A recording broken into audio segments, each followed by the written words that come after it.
இத்தனை நாள் எப்படியோ தப்பிச்சுட்டு இருந்த ரோஹிணி பார்த்தீங்கன்னா, இப்போ வசமாக மாட்ட போகிறாங்க. காரணம் என்னன்னு பார்த்தீங்கன்னா, முத்துவுக்கு தான் ரொம்ப நாளாக டவுட் இருந்துச்சு. இப்போ மீனாவுக்குமே அந்த டவுட் வர ஆரம்பிச்சிருச்சு.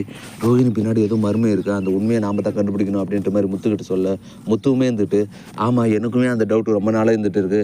ரோஹிணி பார்த்தியா, எப்போ பாரு எங்கள் அப்பா ஜெயிலில் இருக்கிறாரு, எங்கள் மாமா மலேசியாவில் இருக்கிறார் அப்படின்னு சொல்லிட்டு அது இதுன்னு சொல்லிட்டே இருக்கிறாங்க தவிர ஒரு முறை கூட கண்ணிலையும் காட்டல, ஃபோட்டோவிலையும் காட்டல. அப்படி இருக்கும்போது அவள் எதுவும் மறைக்கிறா, என்னன்றதை நம்ம கண்டுபிடிக்கணும், கூடிய சீக்கிரம் நான் கண்டுபிடிக்கிறேன் அப்படின்ற மாதிரி மீனா கிட்ட சொல்ல, சரிங்க அது இப்போ எப்படின்னு ஒன்று கண்டுபிடிங்க, அப்போ தான் உண்மையெல்லாம் வெளிச்சத்துக்கு வரும் அப்படின்ற மாதிரி சொல்லிவிட்டு மறுநாள் காலையில் பார்த்துட்டிங்கன்னா முத்து வந்துட்டு ரேகாவை பிக்கப் பண்ண கார் எடுத்து போகிறாரு. ரேகாவை பிக்கப் பண்ணிட்டு காரில் வரவில்லை பார்த்துட்டிங்கன்னா, என்ன மேடம் திடீர்னு வந்திருக்கீங்க, என்ன விஷயம் அப்படின்ற மாதிரி கேட்க, அதுக்கு ரேகா வந்துட்டு, இல்லை போன டைமே வந்தபோது அந்த நிலம் பிரச்சனைக்கோசம் தான் வந்தேன், ஆனால் அது போன வச்சா முடியல, அதனால் இந்த முறையான எப்படின்னா முடிச்சுட்டு போயிடலாம் அப்படின்ற மாதிரி சொல்ல, என்ன மேடம் என்ன பிரச்சனை அப்படின்னு முத்து கேட்க, அதுக்கு ரேகா வந்துட்டு, இல்லை போன முறை என்கிட்ட ஒரு 2 ஃப்ராடுங்க ஏமாற்றி என்கிட்ட இருக்கிற நிலத்தை வாங்கிட்டாங்க, அதை தான் இந்த முறை எப்படியான தீர்த்துட்டு போகலான்னு நினச்சி வந்துக்கேன் அப்படின்னு மாதிரி சொல்ல, யார் மேடம் யாராக இருந்தாலும் சொல்லுங்கள், நமக்கு சென்னையில் தெரிஞ்ச நிறைய பேர் இருக்காங்க, நான் உங்களுக்கு சீக்கிரம் முடிச்சு தரேன் அப்படின்ற மாதிரி சொல்ல, அவங்க பேர் ரோஹிணி மனோஜ் அப்படின்ற மாதிரி சொல்ல, இதை கேட்ட முத்துக்கு பார்த்திங்கன்னா ரொம்ப ஷாக்கிங் ஆகுது. என்னது மனோஜா மேடம், அவன் எங்கள் அண்ணன் மேடம், நல்லா பார்த்து சொல்லுங்கள் அப்படின்ற மாதிரி சொல்ல, ஆமாம் முத்து அவங்க தான் அந்த பாரு வீடியோ அப்படின்னு சொல்லிட்டு வீடியோ காட்ட, வீடியோ பார்த்து முத்துக்கு பார்த்திங்கன்னா வெறும் ஷாக்கிங்காக இருக்குது.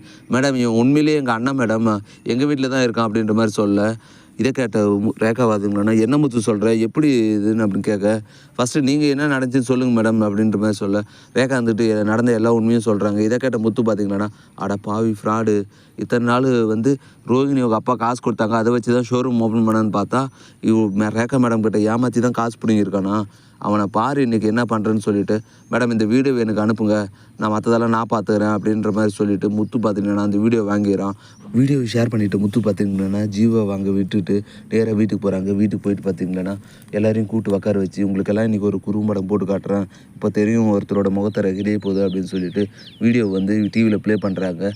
வீடியோவை பார்த்துட்டே இருக்க ரோஹிணிக்கும் மனோஜுக்கும் என்ன பண்ணுறதுன்னு தெரியல. அதில் பார்த்திங்கன்னா ஜீவாவை எப்படி ஏமாத்தணுன்ற வீடியோ அப்படி தெளிவாக தெரியுது. இதில் நம்ம ரோஹிணி என்ன சொல்கிறதுன்னு சரியாக ரொம்ப முழிச்சிட்டு இருக்கா. மனோஜ் நான்லாம் கரெக்டாக தான் காசு கொடுத்து வாங்கினா, அவள் தான் என்னை ஏமாத்தினவ அப்படின்ற மாதிரி சொல்லி சமாளிக்கிறாங்க.